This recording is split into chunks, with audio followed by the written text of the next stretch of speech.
They can.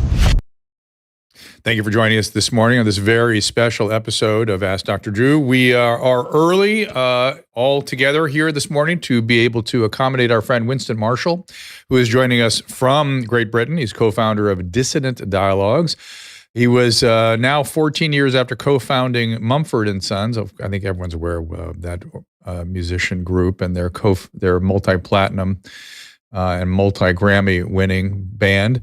He quit the group in 2021 after a wave of controversy forced him to choose between the band and freedom of speech. And you saw him, I believe it was the Oxford Club, taking on Nancy Pelosi in such a way that I thought to myself, as I was listening to him express himself, this is somebody I must speak to and you must hear. Susan, you have something to say on that? She's Pelosi. jumping in. Not Pelosi. Oh, I said, okay. So you see, it's early in the day, so God knows what my mouth will do. I was thinking Nancy Pelosi. Who knows what I said? But we'll be right back for more. Our laws as it pertains to substances are draconian and bizarre. The psychopaths start this way. He was an alcoholic because of social media and pornography, PTSD, love addiction, fentanyl and heroin. Ridiculous. I'm a doctor, for sake. Where the hell do you think I learned that? I'm just saying, you go to treatment before you kill people. I am a clinician. I observe things about these chemicals. Let's just deal with what's real. We used to get these calls on Loveline all the time. Educate adolescents and to prevent and to treat. If you have trouble you can't stop and you want help stop it, I can help. I got a lot to say. I got a lot more to say.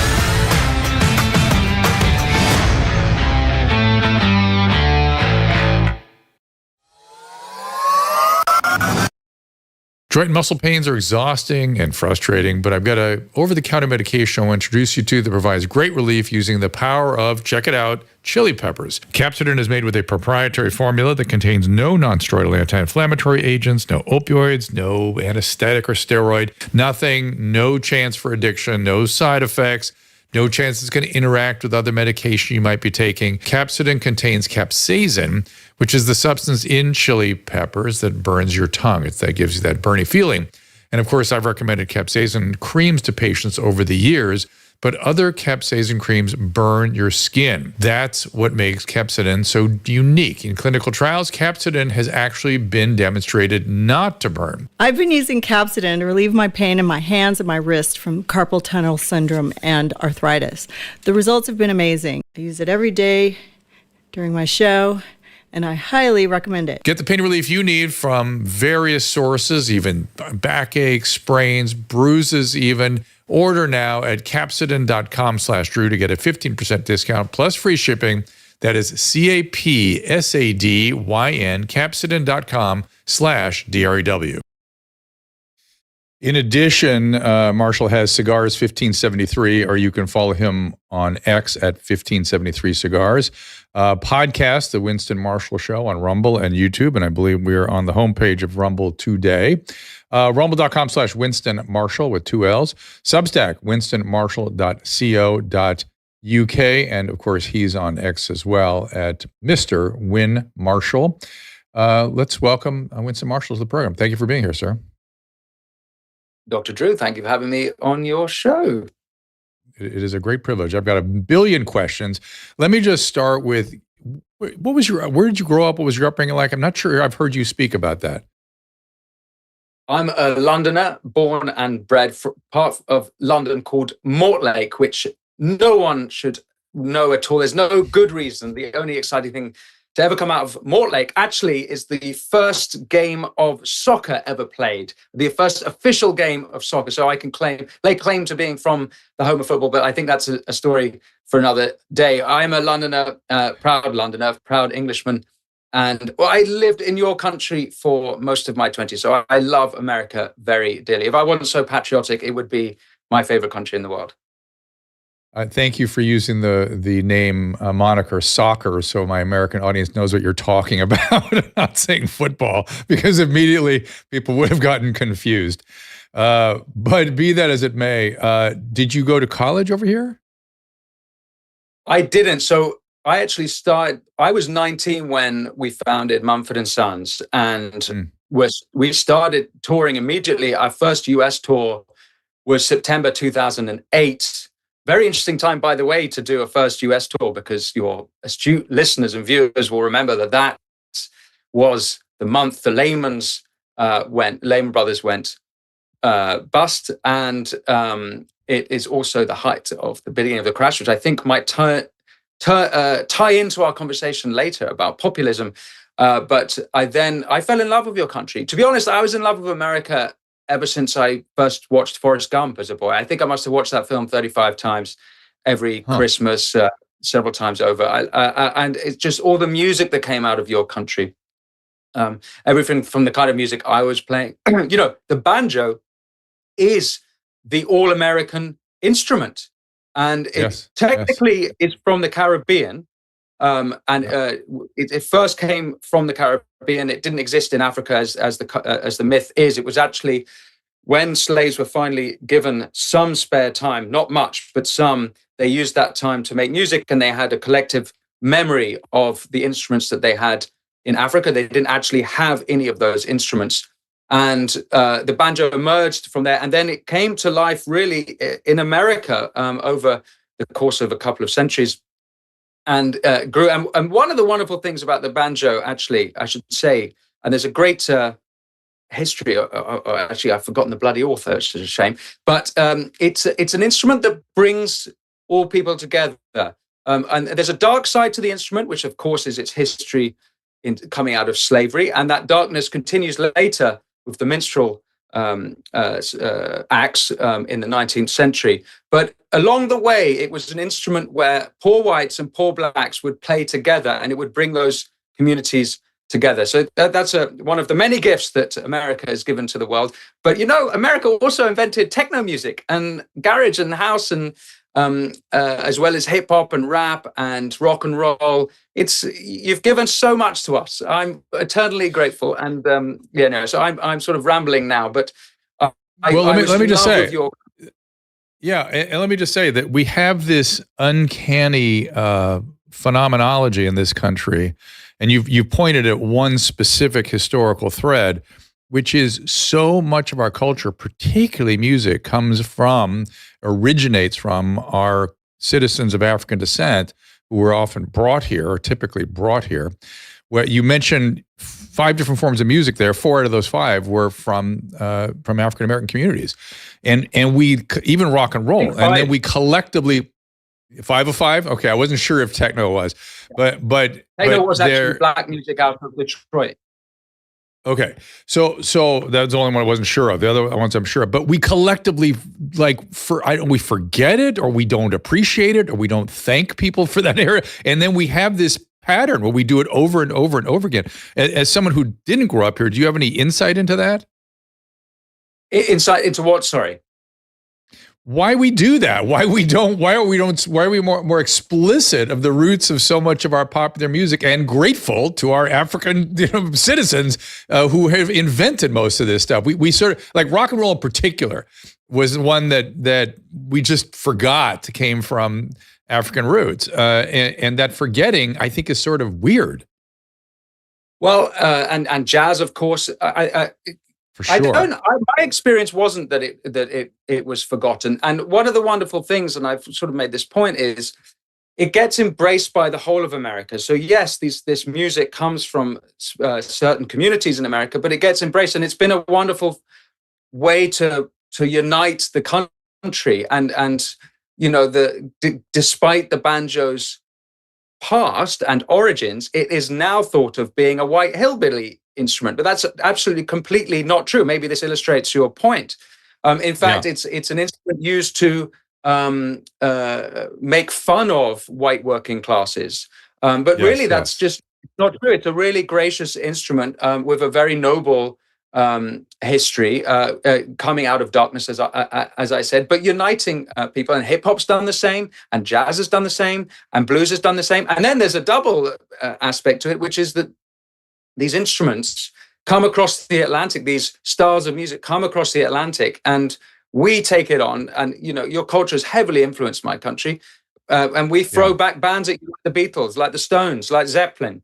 And we continue to do so. You probably don't think much about us Brits, but we do look up to you, Oh no! Listen, I am aware. I got involved in the radio business in the mid '80s, and at that point there was the new wave, the British invasion, And I was reading a bit about it at the time, and British music critics were saying, "Oh, this is what we do in Britain. We take your music and we really do something with it. We make it better, and then we bring it back to you and distribute it across your markets. But we sort of make no bones about it that we're ripping it off. We just don't tell anybody." And I thought, "Oh, that's interesting. I never really thought about it that way." But it always comes back. What comes over is always better. I'll grant that. So tell me about Dissident Dialogues. So Dissident Dialogues is a festival of ideas. We did that in New York. We held it in New York about a month ago. Headline debates included Richard Dawkins, the famous atheist, in debate with Ayaan Hirsi Ali, who I don't know if your listeners know, but she was a famous new atheist, a very prominent new atheist. But before that, she was a Muslim. So she had a famous apostasy from Islam. And then just recently, she has come to Christianity again. And this is something that I don't see it on a societal scale, but I see it in a lot of philosophical and intellectual circles. There's a move called, I guess you might call it the new theist movement. And so I think, Jordan Peterson might be a part of that, even if he doesn't say he's explicitly Christian. Russell Brand would be a famous recent convert. Anyway, the point is, at Dissident Dialogues, we try and discuss the hot topics of the age and bring different minds together. So, of course, we had to discuss the new atheism versus the new theism.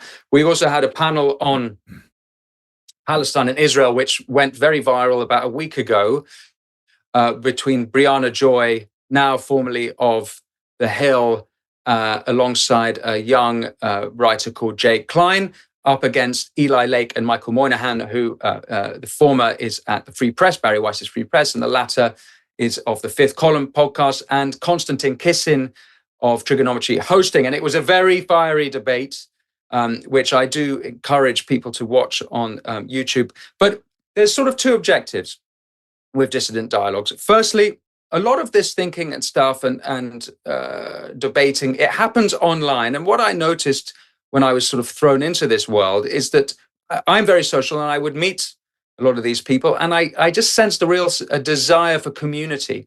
And this is something I had in the music industry. You can fall in love with a band or an artist, and you might be the only person you know who likes them, but you then go to the gig and you find a whole bunch, there's hundreds more who do like it, and you feel for a moment like you're part of community.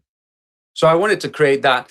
Another aspect to it was that in the idea space, in the festival space, there seems to have been a capture of certain ideas, festivals, by an ideology. A famous example of this would be the American writer Coleman Hughes, who recently published a book called, I think it's called The End of Race Politics.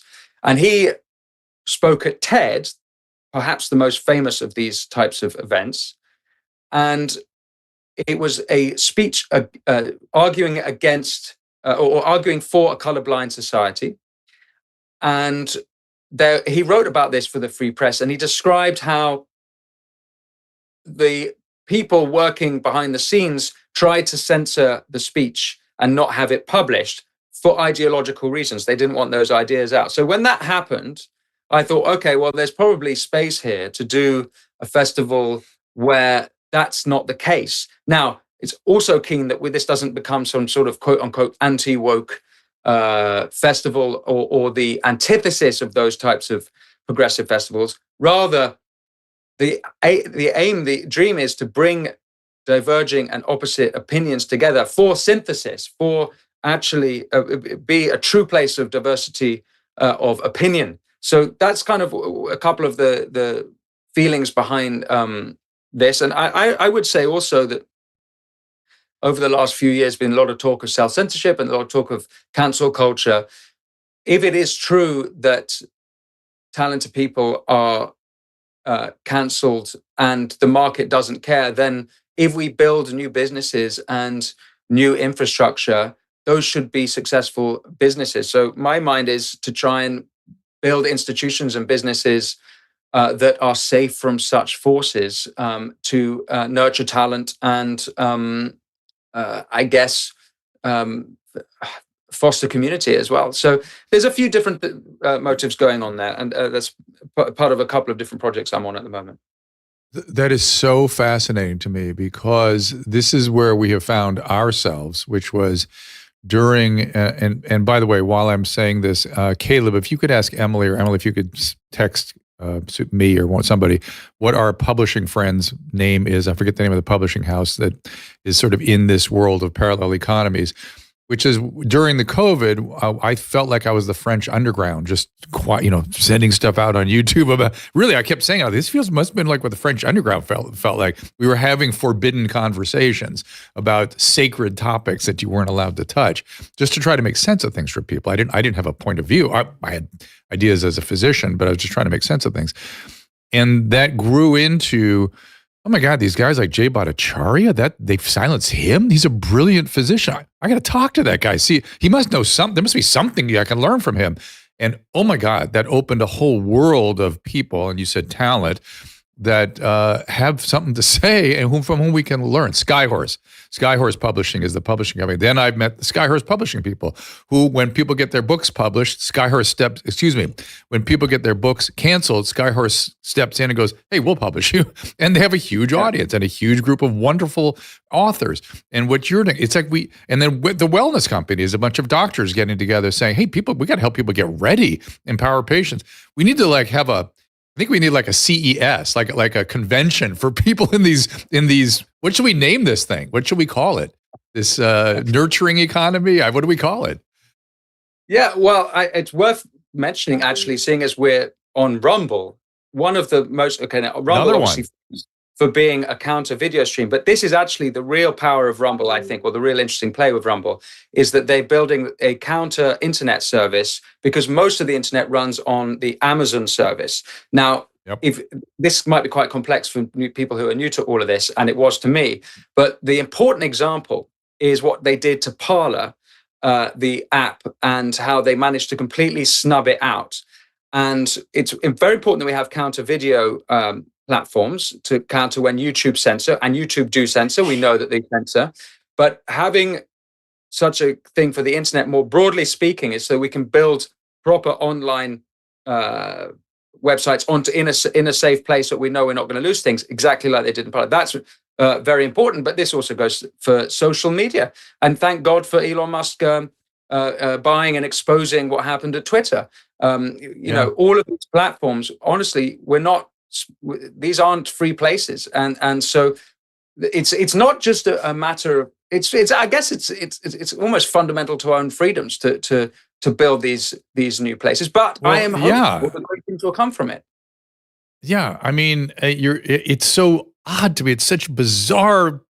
I'm in through the looking glass completely with the idea that defending free speech is revolutionary or counter-revolutionary. I don't know what that is, and that somebody from Great Britain has to be there defending American free speech. I do believe we fought a revolution against you guys in order to have free speech. I believe that's the history. And so this is so odd. If people could just stop for a second and think about how bizarre and odd this is, and how important free speech is for progress of science, progress of ideas, progress of economies. It's just, and we're really talking about free speech, aren't we? That's really what we're talking about, defending free speech. It's been so peculiar to me that that progressives have abandoned their free speech principles. And we're seeing it a little bit come back now when it comes to Israel-Palestine. Suddenly, cancel culture is a real thing. Suddenly, it's something they care about, except we've all been saying this for years. It's very it's absolutely fundamental. And you say it's strange that a British person should be defending this. If America falls, we all fall.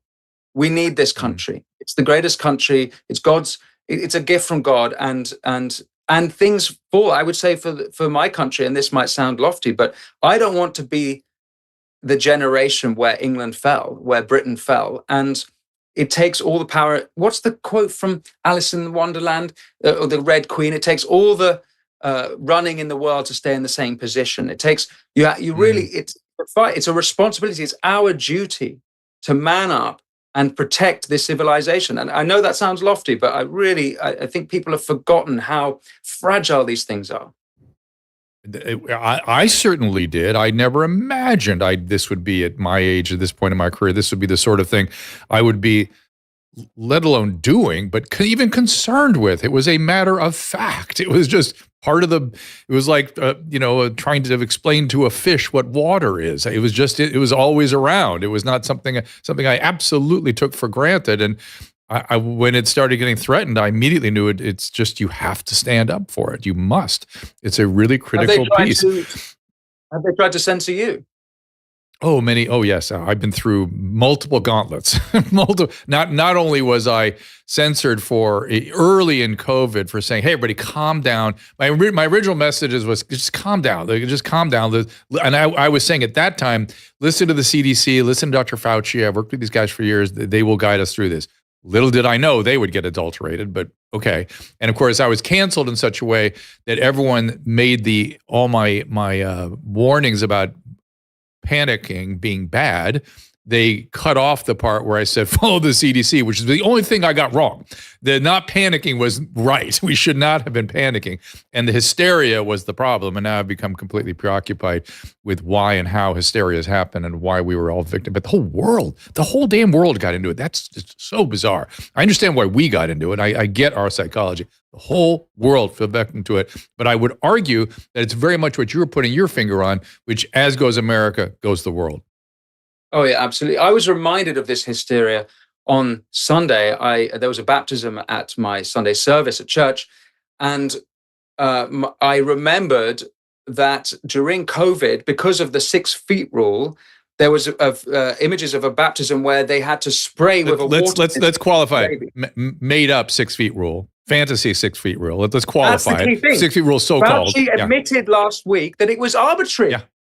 So Marshall Winston, I found that out 2 years ago talking to Paul Alexander, who was in the room, who was around when they made that decision, and he alerted me 2 years ago that it was completely made up. And I think it was Redfield. This the big story? Why is this not the biggest story? Big story. It should be a scandal. It should be a scandal of international proportion. Why did we follow those assholes? Why did we do that? What was going on in our heads? And where's the mainstream media now reporting on it? The massive lie where they say, trust the experts, trust the experts, trust the experts. The experts admit that they're making it up.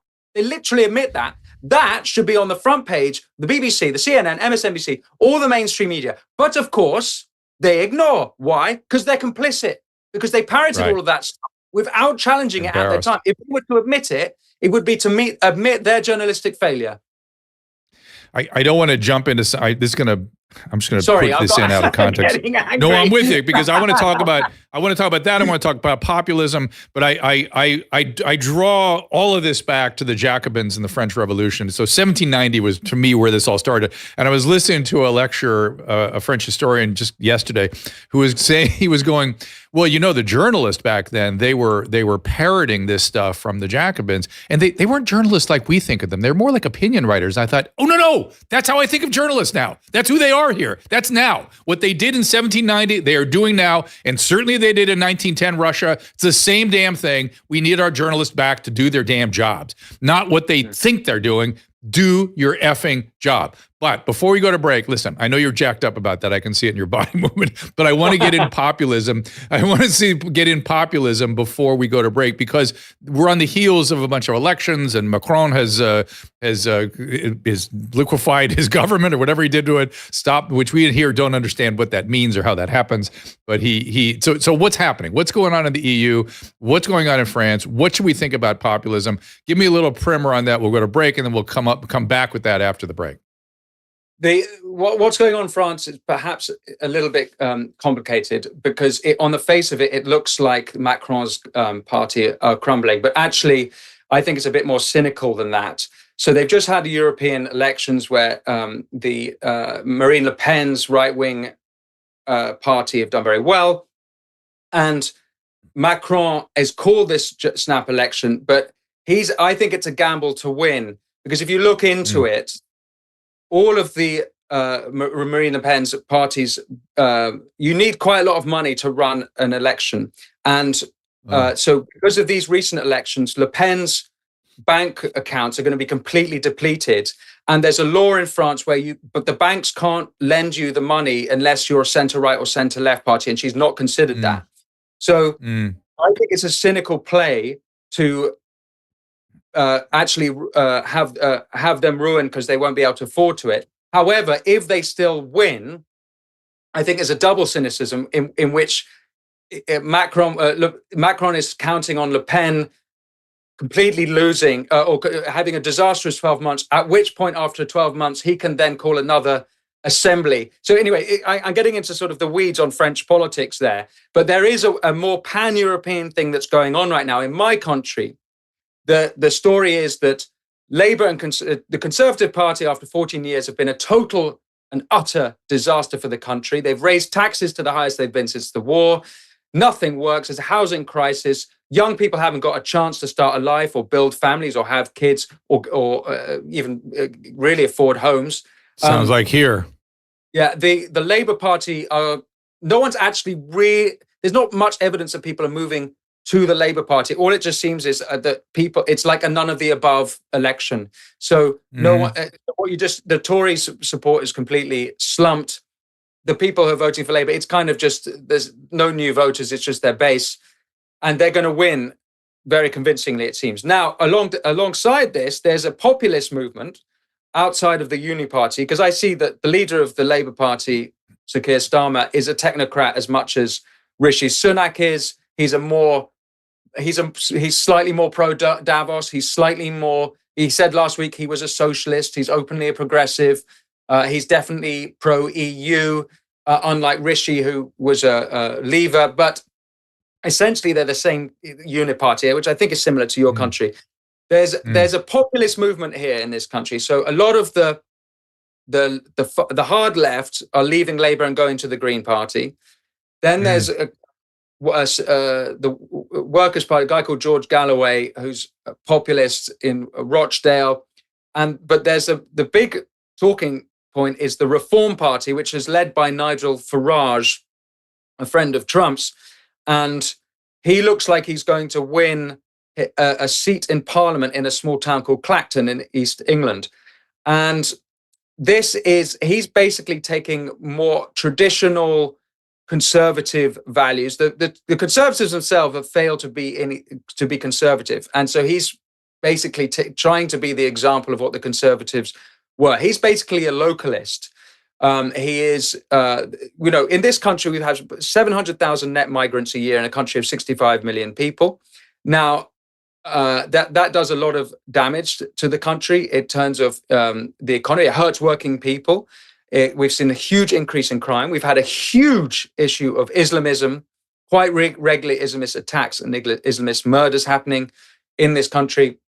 And in fact, the Islamists are threatening parliamentarians from doing their job. So that's a serious issue. If you don't believe me, look up Mark Freer, the Tory MP who's standing down because of Islamist threats to his job. Look up Sir David Amess, who was an MP murdered by an Islamist a couple of years ago. All of these things, and rising crime, social cohesion is going down the pan. This is because of immigration, but none of the Uni Party are able to talk about it because of political correctness.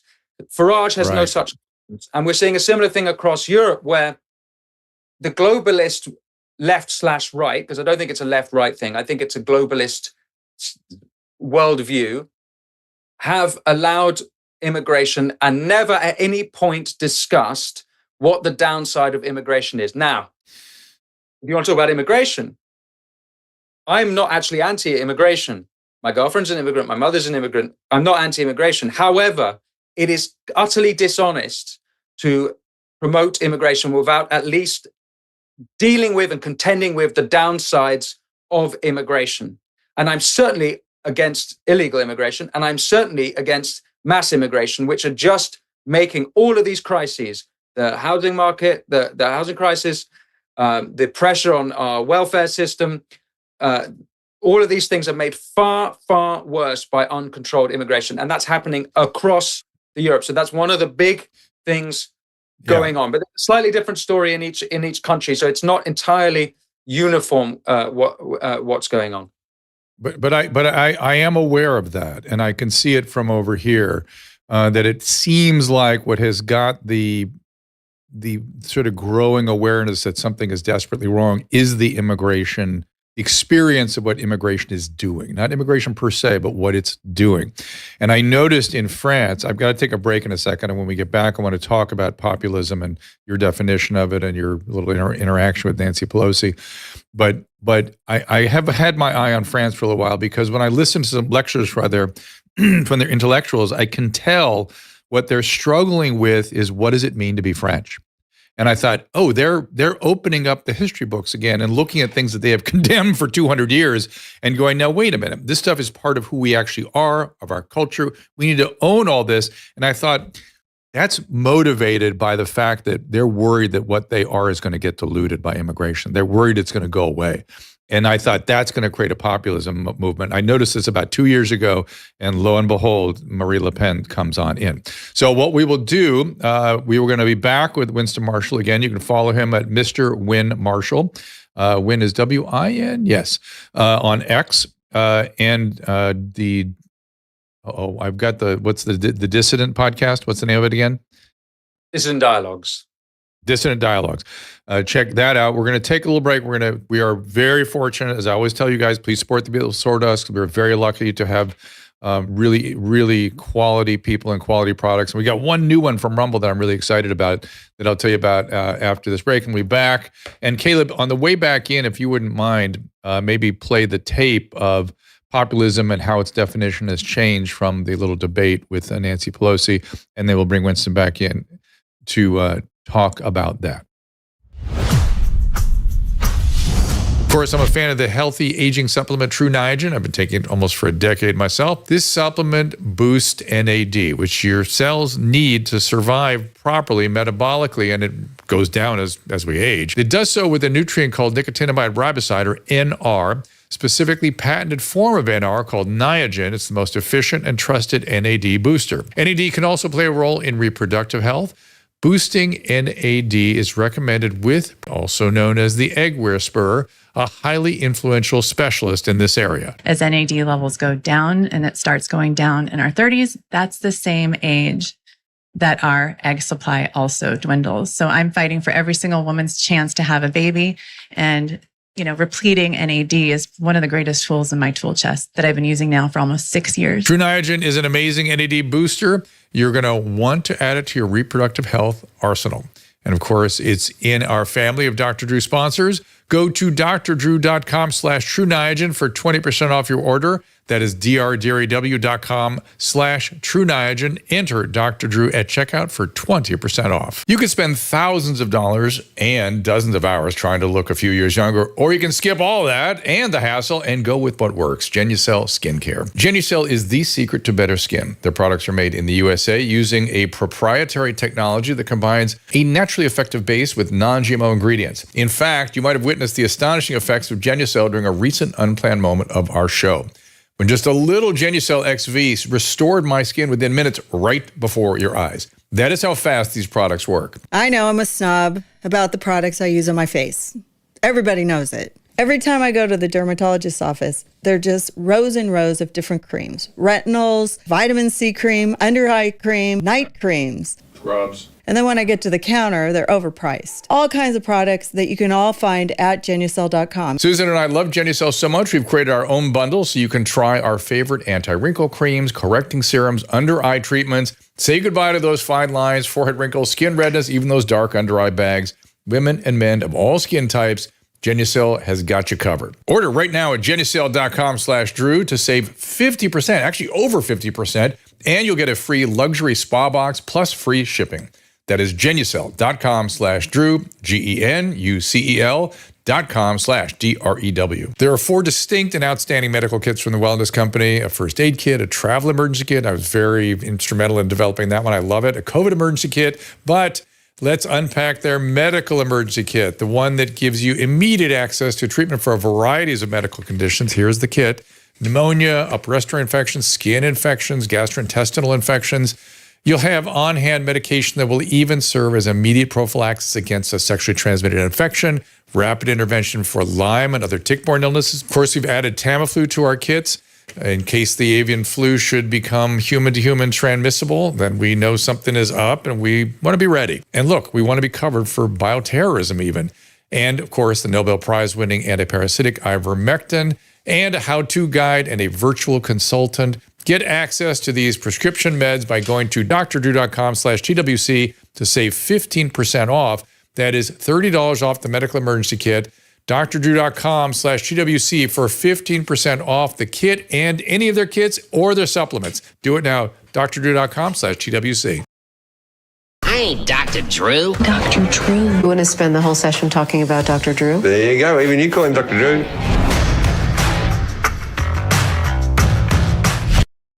I haven't seen my friend Jim Jeffries in a while. I'm very excited also to welcome Safe Sleeve. This was founded by 2 California engineering grads who wanted to educate the public about EMF radiation exposure and the risks. Dozens of studies have shown that EMF radiation can be harmful. I've been thinking about this a lot lately. I'm actually kind of concerned about it, especially when it's coming from our devices, which are always close to our head and keep in my pocket right by my testes. That's great. Well done. That's why Safe Sleeve is designed to give you peace of mind knowing that you and your devices are protected by lab-tested shielding technologies that can block over 99% of radiation, 92% of RF, 99% of RF radiation, 92% of ELF radiation.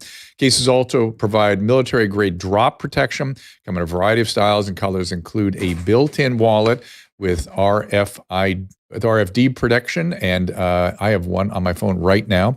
And it's not just for your phone. Safe Sleeve offers anti-radiation products for your iPad, your laptop, even a new RF blocking blanket if you have stuff sitting by your bed. Check them out now. The promo code is Dr. Drew for 10% off. Just go to drdrew.com/SafeSleeve, SLEEVE, Safe Sleeve, one word. Use promo code Dr. Drew. Let me tell you one more time. So this one I've got on is actually a wallet, and the phone comes up, and there's a case that they give you for the phone if you want to just carry the phone by itself away from this super case, this super protecting wallet. Again, drdrew.com/SafeSleeve. All right, let's watch the video, if you don't mind, as I bring our friend Winston Marshall back, of Winston taking on Nancy Pelosi on the topic of populism. You may be thinking now that Trump is a populist. You are right. He didn't accept the 2020 elections, and he should have. So should Hillary in 2016, so should Brussels, and so should Westminster in 2016, and so too should Congresswoman Pelosi, instead of saying the 2016 election was, quote, hijacked. Quote, hijacked. Thank you.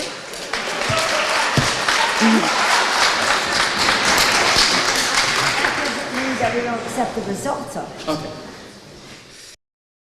Splitting hairs, as you might say in your country, Winston. So she proves your point for you. She makes your point and then doesn't understand that she's made the point.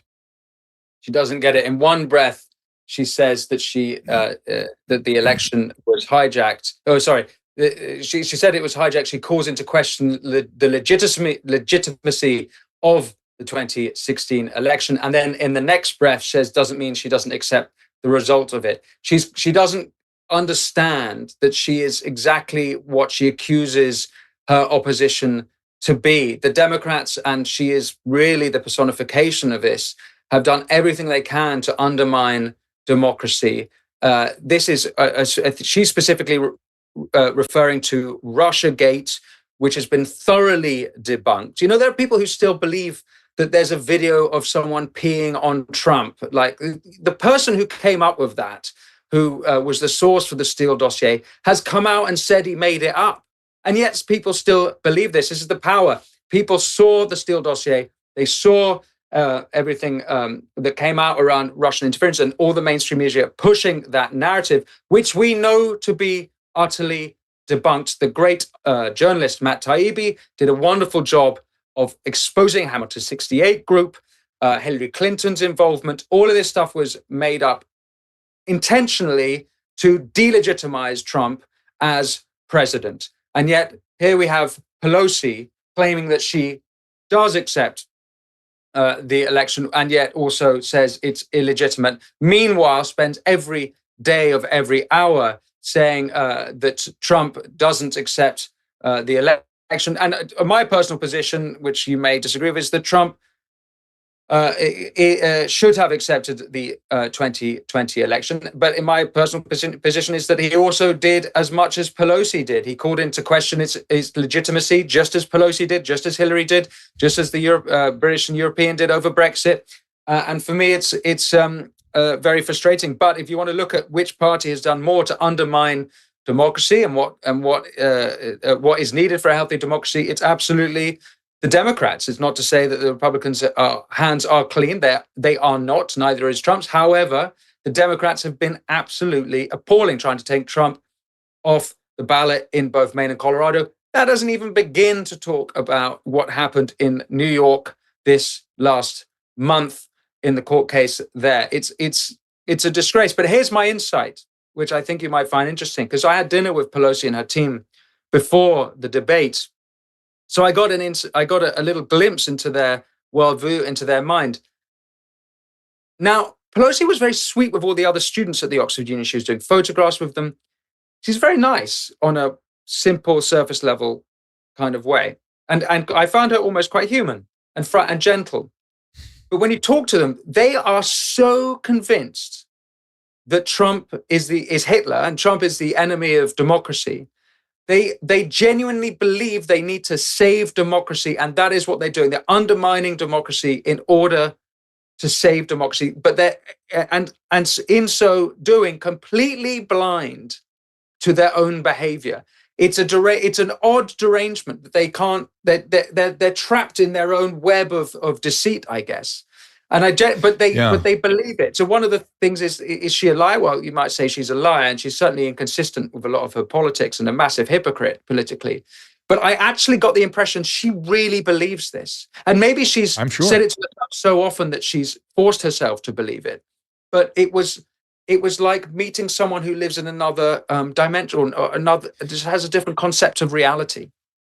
Yeah, it is interesting, isn't it? In fact, I couple things. One was I worry about myself because that the bad orange man, I don't react to him. I'm not an enthusiast and I'm not deranged. I just sort of, he's a politician, he's running for office, good.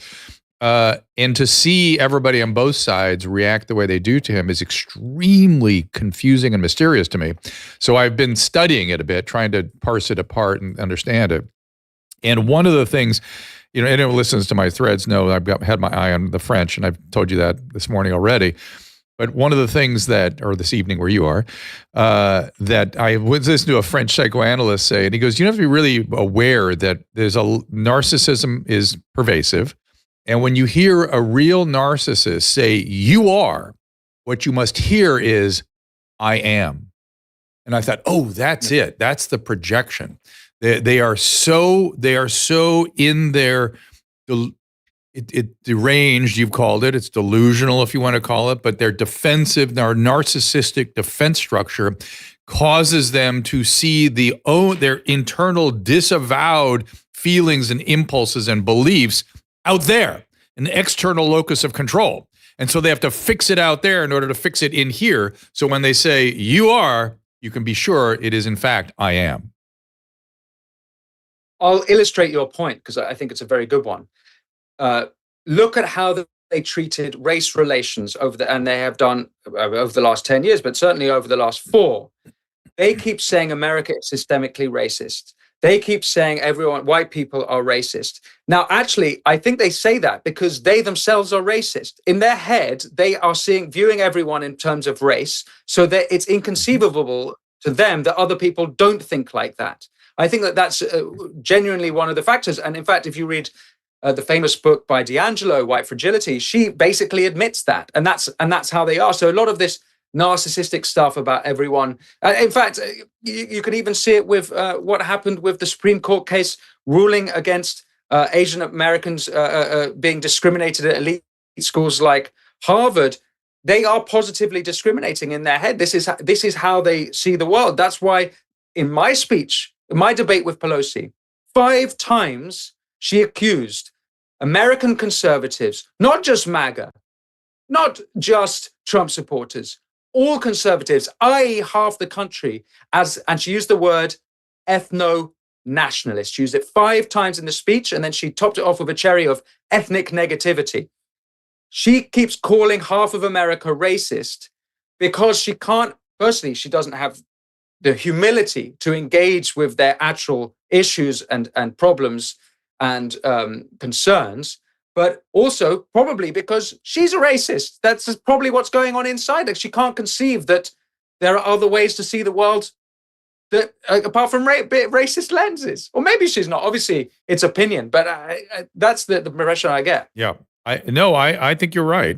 By the way, while we were speaking, Hunter Biden was found guilty on his gun charges, which was inescapable apparently. But he'll get a slap on the wrist, and then it'll all get dismissed when his father leaves office. Watch, and then Trump will go to jail.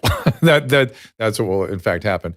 But I'll tell you something funny about Hunter Biden. Go ahead, please. So I did a Christmas song 18 months ago about Hunter Biden called Rudolph's Laptop. It was how Rudolph ruined Christmas for Santa because of this laptop that got leaked. Anyway, all of the music, not all of the music press, some of the music press came after me with all these hit jobs saying that the laptop in this song is as real as the real Hunter Biden laptop.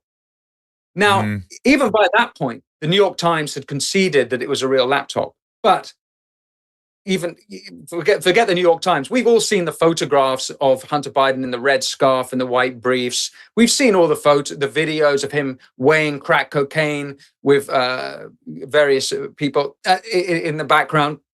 I did not describe what type of people.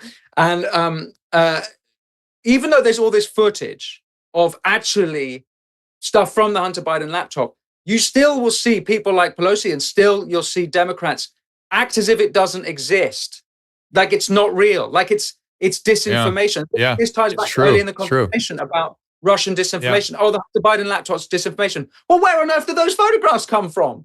Where on earth did those videos come from? And yet, the same people believe there's a Trump piss video. So even though there's no evidence of the Trump piss video, they believe that. But they don't believe in the Hunter Biden laptop, even though there's all the videos. And this is what I can't get. It's crazy making. Yeah, it's crazy making. And that's what I've become preoccupied with lately is what is this delusional derangement syndrome?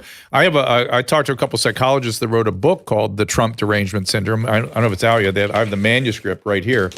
And it's all the stuff we've been talking about. And they were great. And they look for their book, get their book. I think it's already in pre-order, was already leading the charts. And this is a thing. There is a psychological thing going on where people are literally in a deranged state, and it's the 20% of humans that become hypnotized. It's so funny. I saw Amber Rose yesterday on an interview. TMZ was going, you know what? I'm not voting for Biden because I'm no longer hypnotized. And I thought, oh no, brainwashed. She said brainwashed, and I thought, oh, she's so right. In fact, everybody, did you see that interview? I want to get her on the show. I want her on the show too. I absolutely. And I was like, I want to find out how she got unhypnotized, because that's our goal. Our goal is to expand the population of people that stand up and say, bullshit, stop, everybody. We got to stand up for this. And the 20% that is so deranged and delusional, how do we get them out of it? That really needs to be our job going forward. My question to you, though, is, can I ask what did she please go ahead. So if Trump wins, can America survive the reaction to Trump from within America? Because, we could talk about Trump's foreign policy, which I thought was absolutely superb. And you could talk even about his policy. But you remember when he was last president, what was the reaction to I didn't like it. The BLM riots. Yeah. It was Me Too. All of that stuff. It was all the DEI stuff came back. All of that stuff was a reaction. I think it was a visceral reaction to Trump. Now, it might come repackaged because some of these ideas like DEI have been almost defeated. But so it might come in, they come back with new words and new institutions, new ideas, new policy. But can America survive what the backlash will be to him as president by those who suffer TDS? I've been very worried about that. It was not pleasant when he was last president. That's when I was shaking my head trying to understand what was going on here, what was happening. But I'm going to say something that I did not expect to say a thought popped into my head as you asked that question. So it's going to depend on the magnitude. If he wins, he would have to win by a lot for this to be a something that doesn't cause a big problem. And what it will really depend on is by who supports him. So we started this conversation talking about how this country follows the African-American culture. If Black men in a substantial way support him, I think that will make a huge, huge difference in how this is digested. That's number one. And then number two, the other group that I noticed, oh, it's funny you put that right up. That's so funny, Caleb. You threw that right up there. This is a video that I just recently saw coming up on X, and it was interviews that some interviewers went down to Compton and interviewed people on the streets about if they're going to be supporting Trump. I heard about this. Oh, you saw this. But the other group, the other group is Silicon Valley. And we're seeing that to begin to shift as well. But I don't think that shift is quite as dramatic. So it's interesting. I'm going to sit like you, and I almost feel it. Go ahead.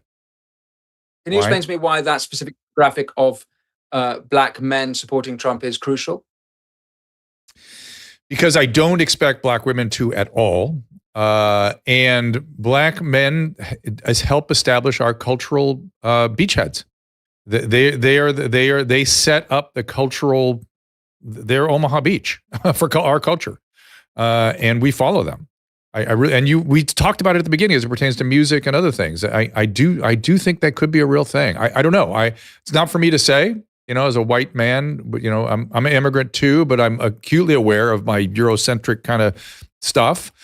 But yeah, well, it'll be interesting. I don't know how else other than just ride through it, because it's going to be a thing. I suspect you're right. And then the other question is, who will work for him? Everyone's going to be afraid to be in his White House because of the backlash, and they'll never work anywhere else again, unless there's a massive wave of support, and unless people see what people are doing as somehow important or heroic or something. But I don't know that we're at all there at all. I don't see it. Let me go back to Nancy, if you don't mind, for a second. And Caleb, if you would cue up, I think it's clip 1. I want to see where we talk about what populism is. What did she think she was getting into? Because I thought you destroyed her. Is her mind, did she think, oh, I'm going to just debate some British musician, no big deal, I'll destroy him? What do you think thought she was getting into? Well, she definitely had no idea who I was. She said she was mouthing at me whilst I was speaking, "Who are you? Who are you?" What I think she meant by that is, "Do you know who I am?" Right. Well, that's that shift. That's that narcissistic thing. There it is. That's what that is. Right. She didn't know. If you watch, it's really worth watching her speech, which is on the Oxford Union YouTube channel, because I didn't know going into it how robust her speech might be. And I would say I was expecting maybe she would have got a speechwriter in and done something serious. And by the way, there's some legitimate criticisms of populism to be had. Now, I consider myself a populist, but that's not to say that all political movements have problems. So I'd be very happy to engage with those problems. And I thought I might get that. Instead, she gave the most cliched, predictable, it was almost a pastiche version of what you might think she would give. Writing off, as I said, Americans as racist. She probably couldn't actually define populism. And it might be worth doing that for your listeners now. Populism is the politics of ordinary people in contention with an elite. So politics is not a right or left wing thing. It's an up-down thing. Now, historically, populism originated in Kansas in the late 19th century. It was a populist movement. It was more Jeffersonian than it was Marxist. It was they had a lefty but kind of communitarian aspect to it, and it's had different shapes and forms over the last century. But there are famous left-wing populists in your country. It's Bernie against the billionaires, or now it's RFK Jr. against Big Pharma. Those are technically populists. But of course, Pelosi doesn't understand that. For Pelosi, populism is just a word used interchangeably with fascist, with far right. By the way, we're seeing this happen again in Europe now. Far right is just everywhere in the mainstream media. This is the only way they're able to code what is going on with the anti-globalist movement. Because modern populism, and it's different in different nations, because there are some left-wing populists, like you might say what's going on in Mexico or what's going on in Venezuela. Those are populist movements from the left. But there's right-wing populism. Interesting. There's Bukele, there's Farage in the UK, there's Trump in your wonderful country. So there's different aspects to it. And a left-wing populist is usually economic, and a right-wing populist, it's usually cultural, but there's differences. By the way, if you want to get deep into this, the current populist movement generally across the world is anti-globalist. It used to be the left who were anti-globalists. If you remember the Battle for Seattle in 1999 against the WTO, that was essentially a progressive-led protest against globalization. And Pelosi actually historically has stood up against globalization, funnily enough, if you look at her record. Now, but now it's been abandoned by the establishment entrenched political classes, and it has become the key issue for populists across the world from right and left. But the right-left thing, I think this is really key. People like Pelosi will intentionally try and use right-left to split the people, but it's not right-left, it's up-down.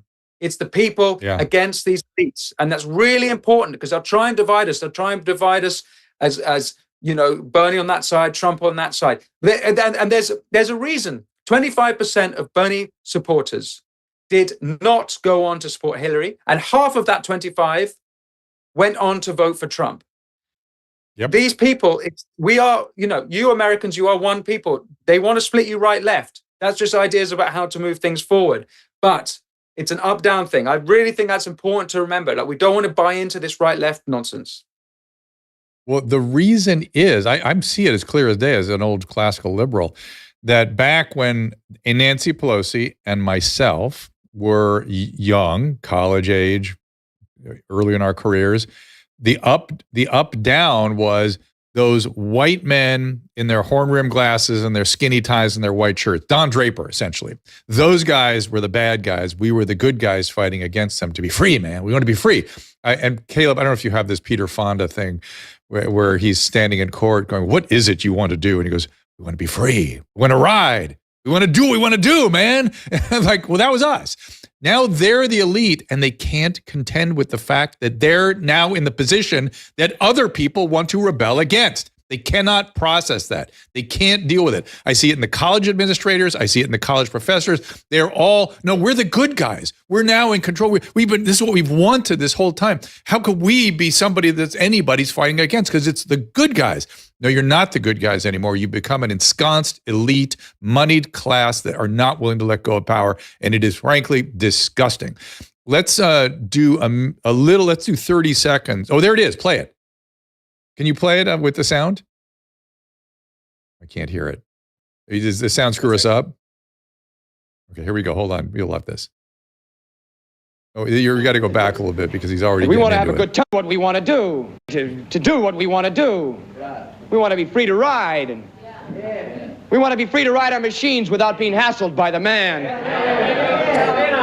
And we want to get loaded.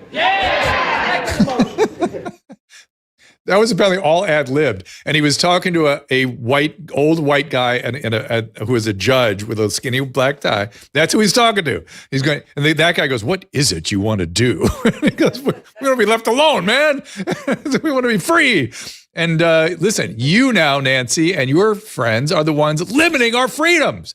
It's incredible. It's too much. But let's hear 30 seconds of Winston. Words have a tendency there we go. to change meaning. When I was a boy, woman meant someone who didn't have a cock. Populism has become a word used synonymously with racist. We've heard ethno-nationalist, with bigot, with hillbilly, redneck, with deplorables. Elites use it to show their contempt for ordinary people. This is a recent change. not long ago, Barack Obama, while still president at the North America's Leaders Summit in June 2016, he took umbrage with the notion that Trump be called a populist. How could Trump be called a populist? He doesn't care about working people. If anything, Obama argued, he was the populist. If anything, Obama argued, Bernie was the populist. It was Bernie who spent 5 decades fighting for working people. But Trump, something curious happens. If you watch Obama's speeches after that point, more and more recently, he uses the word populist interchangeably with strongman, with authoritarian. The word changes meaning. It becomes a negative, a pejorative, a slur. There it is. And so, Winston, where did you come up with your understanding of great ideas? You said you came over here as a musician at 19. Where'd all this come from? Well, I care about my country. I care about the world, and care about the future. I care about my family, and I think well, you know, one thing, I don't know exactly where it comes from, but I get angry when I hear someone like Hillary writing off people as deplorable, writing off Americans as deplorables. I spent all of my 20s, I said, in your country. I've toured. I've been to 48 states. I think I've played in something like 40 or 45. I love Americans.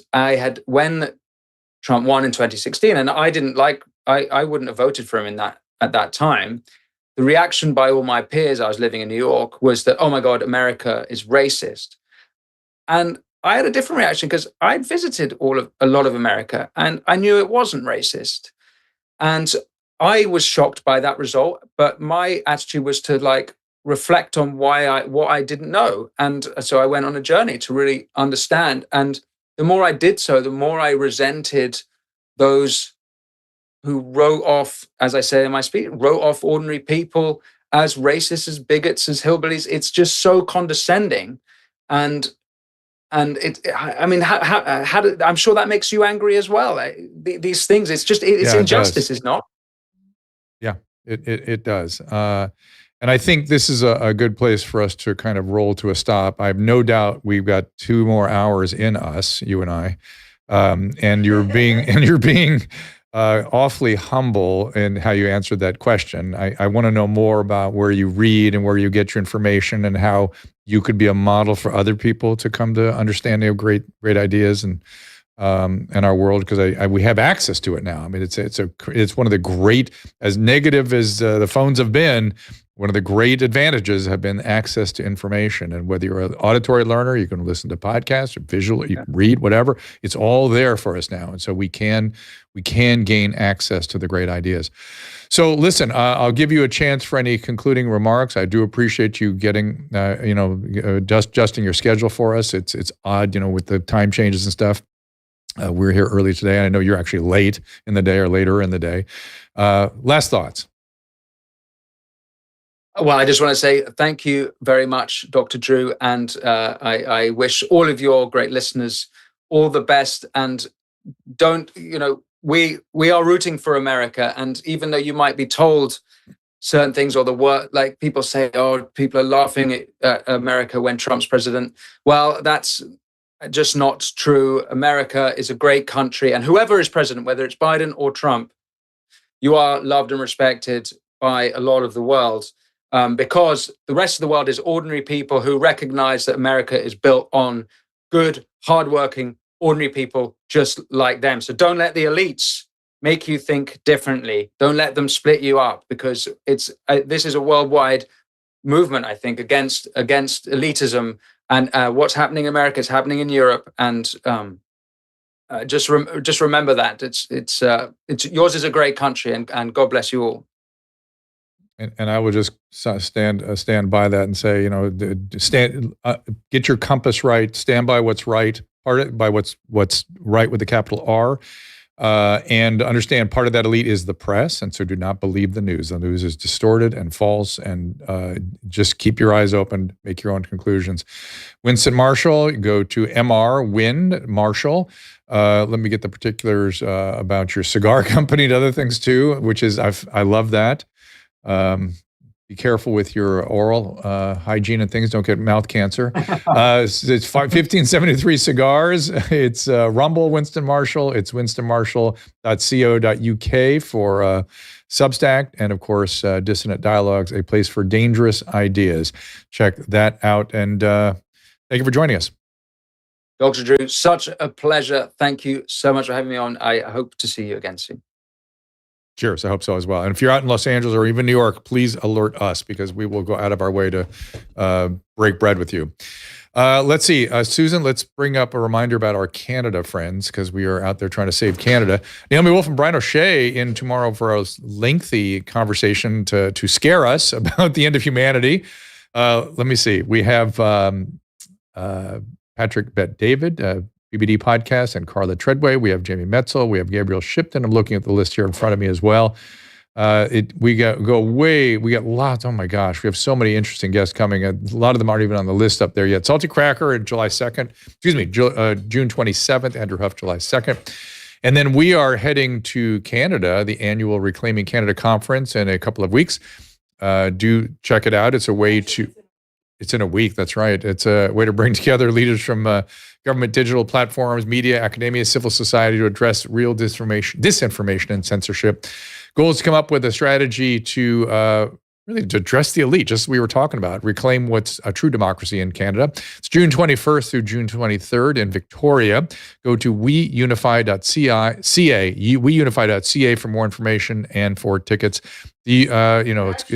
It's a gathering of the greatest. It's McCullough, it's Reish, it's Steve Kirsch even. What's that, Susan? I'm sorry, we couldn't hear you there. Sorry, let me get back over here. They're actually almost sold out for the event, but there will be a live, a way to watch it live. So make sure you go to weunify.ca and get the live stream. Emily Barsh is saying we put the wrong copy up. There was new copy sent this morning. So we'll get that tomorrow. Don't you worry. We just want you aware that I'm sorry, Emily. What we're doing here. Caleb, any thoughts on today's show? You seem interestingly invested. Oh no, that was great. It's like I told Susan, the only people that I'll do shows this early for are presidential candidates and Grammy winners. I'll do it for them. We need to stay in touch with him. Seriously. He's smart adorable. Guy. Yeah, wow. Go watch the full video. Go watch the full debate. That's what you really got to see to really, because he builds the topic. He's an amazing debater. Like, you don't expect that coming from musicians. You don't expect like these grand, eloquent speeches. And he makes his point and really, really drives it home. Go watch the full video, people. But he's a performer. Well, you guys, I didn't want to. He's a performer, so he brings it. So. I didn't want to drill into it too much, but I promise you that, first of all, he's got a lot of horsepower intellectually, obviously, but the British educational system is extraordinary. By the time young Brits are 18, 19, they are so thoroughly and completely educated in ways we don't get near to, maybe at graduate school here. And I want to get into it with him on that. And then where he clearly has read extraordinarily broadly and what that was all about and what he read and why he chose what he read. So there's a lot there to unpack. We just didn't have time for it. There's too much else to do today. So we'll do another one with him. Let me quickly, if you guys don't mind, since we're all here, go over to the Restream and the Rumble rants and see what you guys are thinking. Susan, anything on the rants? Oh, you guys are being weird as always over there a little bit with your skeet talk. Let's see. Johnny Meyer says, I don't think I'm an elite. Okay, fair enough. We should get into that because if I am an elite, I certainly don't feel like an ensconced elite. In other words, how can my job as an elite would be to support people to raise to their highest possible level, as opposed to defending my position as an elite. So that's interesting. Johnny, what are you yawning about? Go ahead and have your criticism. I'm all ears. Let's see what else you guys are saying here. Aristotelian virtue must be cultivated. That is true, FPG. That's his whole point. Was same thing with Plato. Was it we need to live? We have to start by living a certain kind of life, and that virtue will build internally as a result. And people in 12-step recovery, that's their sort of philosophy as well. All right, we'll have to leave it there for today. Tomorrow we are, let's see, what day of the week is this, you guys? Help me. I'm Tuesday. Because it's so odd being here at this time of day. All right, so we are at our usual time tomorrow, and we will have Naomi Wolf and Brian O'Shea in here. I'm going to give Susan some Xanax before we have that conversation, because Brian gets her very excited, and Naomi on top of that will be interesting. So we'll see how that goes. And then, of course, let me double check that Thursday is also our usual time with Patrick David. Yes? Just double checking. I promoted this time improperly on Thursday. I said we were at 3 o'clock today. Obviously, we are not. So we'll see you tomorrow at 3 o'clock Pacific time. Please be there. Ask Dr. Drew is produced by Caleb Nation and Susan Pinsky. As a reminder, the discussions here are not a substitute for medical care, diagnosis, or treatment. This show is intended for educational and informational purposes only. I am a licensed physician, but I am not a replacement for your personal doctor, and I am not practicing medicine here. Always remember that our understanding of medicine and science is constantly evolving. Though my opinion is based on the information that is available to me today, some of the contents of this show could be outdated in the future. Be sure to check with trusted resources in case any of the information has been updated since this was published. If you or someone you know is in immediate danger, don't call me, call 911. If you're feeling hopeless or suicidal, call the National Suicide Prevention Lifeline at 800-273-8255. You can find more of my recommended organizations and helpful resources at drdrew.com/help.